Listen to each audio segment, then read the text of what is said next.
Сәлеметсіңдер ме оқушылар? Мен Мұсабек Сеңгірбаев атындағы орта мектептің бастауыш сынып мұғалімі Нұрахан Айгерім. Бүгінгі қазақ тілі сабағын қашықтықтан оқыту арқылы түсіндіретін боламын. Сабағымызды бастамас бұрын сөз таптарын есімізге түсіріп алайық. Олар зат есім, етістік, сан есім және сын есім. Бүгін біз осы сөз таптарының ішінде сын есімнің екі түрімен танысамыз. Яғни сабағымыздың тақырыбы негізгі және туынды сын есім деп аталады.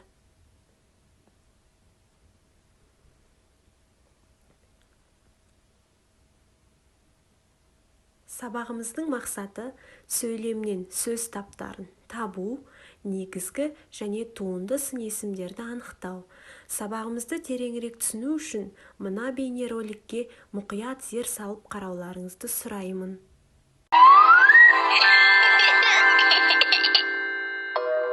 Ай мектеп.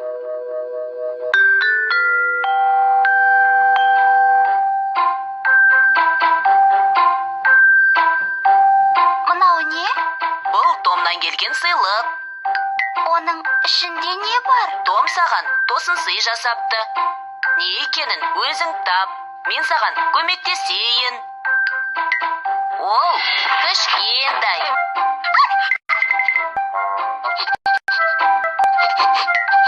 Бұл күшік пе? Бұл енді сенің күшігің. Ол қандай екен? Менің күшігім кішкентай. Түсі ала, жүні жұмсақ және сондай ақылды. Көрдің бе? Бұл сөздер қандай деген сұраққа жауап береді. Яғни олар сын есімдер. Сын есім заттың түсін, көлемін, салмағын, дәмін, пішінін білдіретін сөздер сын есім деп аталады. Сын есімдерге қандай, қай деген сұрақтар қойылады. Түсі қызыл, сары, ақ. Көлемі кіші, үлкен, ұзын. Салмағы ауыр, жеңіл. Дәмі ащы, тәтті, қышқыл. Пішіні сүйір, сопақ, домалақ. Дана, мына кестеге жинаған сын есімдердің барлығын қалай атайтынын сен білесің бе? Жоқ, білмеймін. Бұлар негізгі сын есімдер, яғни түбір сөзден болған сын есімдер негізгі сын есімдер деп аталады. Жақсы, бұлар негізгі сын есімдер. Одан басқа да сын есімдер бар ма? Сен күшігіңді ақылды деп едің ғой. Осы ақылды сөзі туынды сын есім болады. Ол түбір сөзге жұрнақ жалғану арқылы жасалып тұр. Сын есім негізгі және туынды болып екіге бөлінеді. Түбір сөзден болған сын есімдер негізгі, түбір сөзге жұрнақ жалғану арқылы жасалған сын есімдер туынды сын есімдер деп аталады. Жақсы, бұлар негізгі сын есімдер.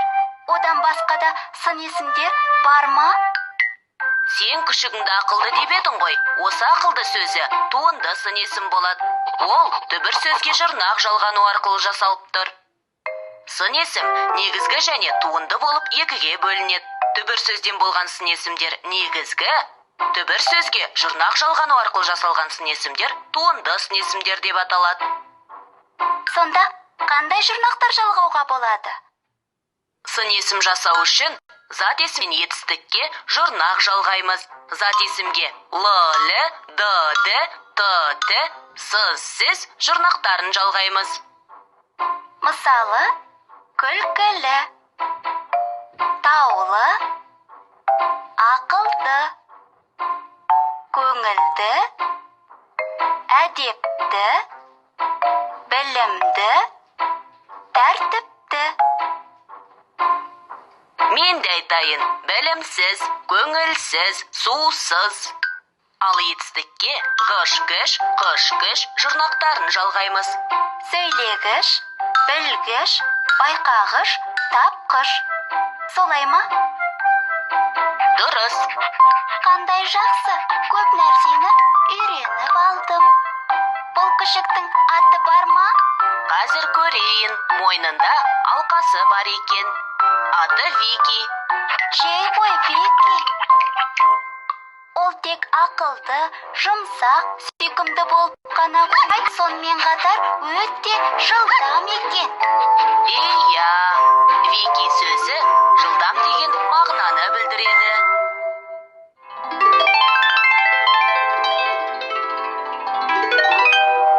Қайталайық. Сын есім.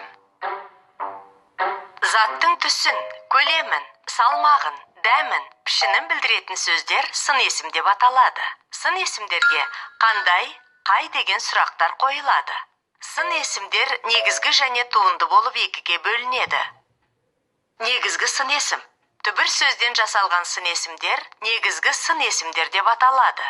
Мысалы, жақсы, үлкен, қызыл. Туынды сын есім. Түбір сөзге жұрнақ жалғану арқылы жасалған сын есімдер туынды сын есімдер деп аталады. Туынды сын есімдер түбірге л, д, т, сыз, сіз, ғыш, гіш, қыш, кіш тағы басқа жұрнақтар жалғану арқылы жасалады. Мысалы, таулы, ақылды, білгіш. Жақсы балалар, енді осы алған білімімізді пайдалану үшін оқулықтағы 71-ші беттегі 3-ші жаттығуды орындаймыз. Берілген негізгі және туынды сын есімдерді салыстырып, олардың ұқсастығы мен айырмашылығын табамыз. Осымен біздің қазақ тілі сабағымыз аяқталды.